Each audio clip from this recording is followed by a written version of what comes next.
Ako si Al Sanchez, karerista ng Bolinao, Pangasinan. Lipad, karerista!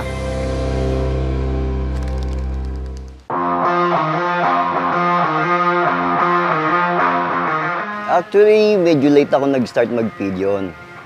Nung tinayo namin tong resort 7 years ago, from corporate life, nag-bore ako, na-stress, distress, nag-settle kami dito. Kaso from fast life dito, medyo parang slow-paced, nabobore ako. So I was looking for an outlet. Hanggang nagsimula akong magkalapate, yung isang pair lang, a couple of pigeons na Taiwan birds sila actually na binenta lang sa akin. From then on, nagsimula ako ng 2 Taiwan birds hanggang nakahiligan ko na talaga. Nagdire-diretso yung pagkakalapati ko. Nagsimula ako sa small loft. Wala kasi akong kilala kasi bago ako sa Pangasinan eh. Merong mga local fanciers from Bolinao, nagtatanong-tanong ako sa kanila. Doon ako nagsimulang matuto. Tapos naghanap ako ng club na pwedeng laruan, pwedeng salihan. Merong small club sa Western Pangasinan, sa Alaminos. Doon ako nakakilala ng mga maraming fanciers. Doon ko rin nakilala yung idol ko sa Pangasinan, si Sir Bradislav. Siya ang malaking influence sa akin nung nagkalapati ako. From the start, Bradislav talaga yung nagga-guide sa akin. Itong malaking loft na to, after sa maliit, nag-decide ako magtayo ng malaking loft dito sa itong area na to.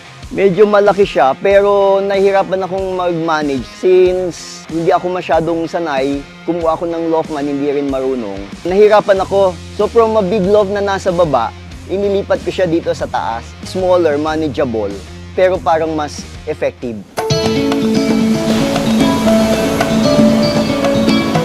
Maraming challenges dito. Number 1, baguhan ako sa Pangasinan that time, wala ako masyadong kilala. Pero nung napasali ako sa club, marami akong nakilala mga kapwa ko fanciers. Mayroong mga inputs na pinagsama-sama ko. Ang problema, most of them, hindi sila mag-share nung talagang conditioning techniques, nung breeding techniques. So, isa sa malaking challenge ko yun. Plus, since dito nasa tabing dagat yung loft ko, talagang malakas ang hangin, pag bumabagyo talagang malakas ang ulan, super challenging magkondisyon, super challenging magpauwi ng kalapate, pati mag-breed dahil iba ang conditioning dito sa tabing dagat. Naglaro ako sa mga small clubs ng Western Pangasinan. Ang pinakamalaking club na una ko nasalihan yung OBPC and then yung PFRPC. Ngayon, bago yung Alpha na to, nandito lahat yung mga mga idols ng Pangasinan, talaga mga veteran fanciers, mga magagaling mga iniidolo natin. Kaya parang excited ako.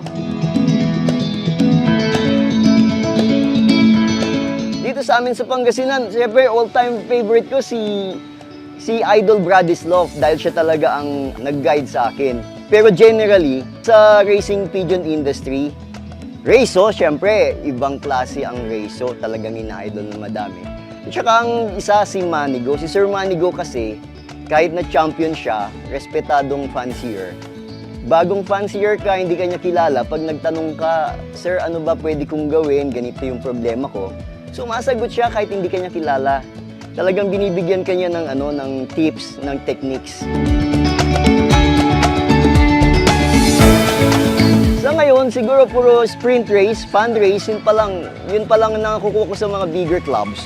Pero I am hoping na hope against hope na kung itutuloy ko yung passion ko, itutuloy ko yung talagang tamang techniques sa tulong ng mga kapwa ko fanciers, ng mga idols ko, mako-conquer ko rin, makakasabay din ako sa mga iniidolo ko sa Pangasinan.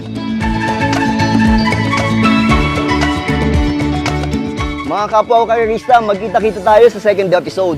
Kikwento ko sa inyo kung paano na yung loft ko, kung paano yung conditioning style na ginagamit ko, at yung mga hawak kong linyada.